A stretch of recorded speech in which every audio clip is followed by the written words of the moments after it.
রুশ তেল আমদানির জেরে ওয়াশিংটনের সঙ্গে সম্পর্কটা একদমই ভালো যাচ্ছে না ভারতের। 50% বাড়তি মার্কিন শুল্কের বোঝায় ভারতীয় ব্যবসায়ীদের অবস্থা ত্রাহিত্রাহি। কয়েক মাসের তিক্তায় জল ঢেলে এবার সংলাপের পথে দুদেশ।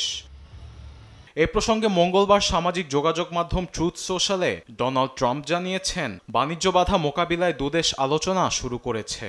পোস্টে নরেন্দ্র মোদীকে ভালো বন্ধু বলে সম্বোধন করে শিগগিরই দেখা হচ্ছে জানান মার্কিন প্রেসিডেন্ট।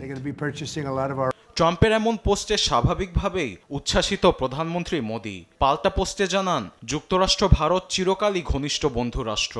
বাণিজ্য আলোচনা দুদেশের সম্ভাবনাময় ভবিষ্যতের কথা উল্লেখ করেন তিনি। বাণিজ্য প্রশ্নে সংকট প্রশমনে ট্রাম্প প্রশাসনের সঙ্গে কাজ চলছেও বলেও দাবি করেন তিনি। সম্পর্কোন্নয়নের আলোচনা ইতিবাচক হলেও প্রত্যাহার হয়নি যুক্তরাষ্ট্রের আরোপিত 50% শুল্ক। আলোচনায় বাড়তি শুল্ক কতটা কমবে এ নিয়েও আছে ভারতের মাথা ব্যথা।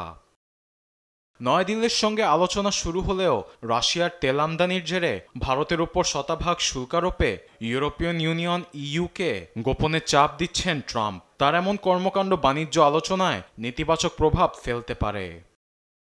আরবেদ আফসার, নিউজ ডেস্ক, দেশ টিভি।